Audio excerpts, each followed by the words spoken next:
Assalamualaikum warahmatullahi wabarakatuh, teman-teman. Perkenalkan, nama saya Ahmad Najmun Najib Isnaini dari kelas A7, Program Studi PJJ Pendidikan Agama Islam, UIN Siber Syekh Nurjati Cirebon. Pada kesempatan kali ini, saya akan menjelaskan tentang praktik memahami konsep kepemilikan harta dalam Islam melalui contoh aktivitas sehari-hari. Materi ini saya sampaikan untuk memenuhi tugas mata kuliah Fiqih Muamalah dengan dosen pengampu, Bapak Bashiran MPD. Sekarang coba kita renungkan sebentar. Siapa di sini yang punya uang di dompet? Siapa yang punya handphone sendiri? Atau mungkin punya tabungan di rekening? Kita semua pasti punya sesuatu yang disebut harta. Tetapi pernahkah kita berpikir, apakah semua itu benar-benar milik kita sepenuhnya? Di dalam Islam, konsep kepemilikan harta itu unik dan sangat bermakna. Yuk, kita bahas bersama secara sederhana dan mudah dipahami.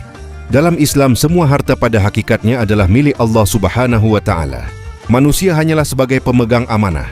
Kita diberi kepercayaan untuk mengelola harta tersebut dengan baik dan bertanggung jawab. Konsep ini dikenal dengan istilah istikhlaf. Artinya, manusia diberi kepercayaan oleh Allah untuk mengelola harta yang ada di bumi. Jadi kita bukan pemilik mutlak. Kita hanya pengelola yang akan dimintai pertanggungjawaban. Dalam kajian fikih muamalah, para ulama menjelaskan bahwa kepemilikan harta dalam Islam terbagi menjadi beberapa jenis. Pertama, kepemilikan individu atau milkiyah fardiyah. Kedua, kepemilikan umum atau milkiyah ammah. Ketiga, kepemilikan negara atau milkiyah daulah. Artinya, tidak semua harta boleh dimiliki secara bebas oleh individu. Ada aturan dan batasan yang sudah ditetapkan dalam Islam agar harta digunakan dengan adil dan tidak merugikan orang lain. Contoh pertama, uang hasil kerja. Ketika kamu bekerja dan mendapat gaji, itu adalah hak milikmu secara pribadi. Tapi ingat, di dalamnya ada hak orang lain seperti zakat dan sedekah. Contoh kedua, fasilitas umum. Jalan raya, taman kota, dan air sungai adalah milik bersama. Kita tidak boleh menguasai atau merusaknya karena itu termasuk kepemilikan umum. Contoh ketiga, barang titipan. Kalau kamu dititipi barang oleh teman, maka kamu hanya sebagai penjaga, bukan pemilik. Tidak boleh digunakan tanpa izin. Contoh keempat, harta warisan. Harta orang tua yang sudah meninggal tidak bisa langsung diambil seenaknya, tapi harus dibagi sesuai aturan syariat.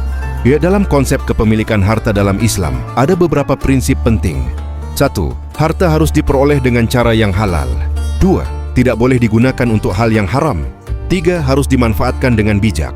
4. Ada kewajiban sosial di dalamnya, zakat, infak, sedekah. Allah Subhanahu wa Ta'ala berfirman dalam surah Al-Baqarah, ayat 188 yang melarang kita memakan harta orang lain dengan cara yang batil. Artinya, kepemilikan dalam Islam tidak bersifat bebas tanpa batas, tetapi ada aturan dan tanggung jawabnya. Jadi teman-teman, sekarang kita paham bahwa dalam Islam, harta bukan hanya soal punya atau tidak punya, tetapi juga tentang bagaimana cara mendapatkannya, bagaimana menggunakannya, dan bagaimana mempertanggungjawabkannya di hadapan Allah. Mulai hari ini, yuk kita jaga amanah harta yang kita miliki dengan cara yang halal, jujur dan penuh tanggung jawab. Karena setiap rupiah yang kita miliki akan dimintai pertanggungjawaban kelak. Wassalamualaikum warahmatullahi wabarakatuh.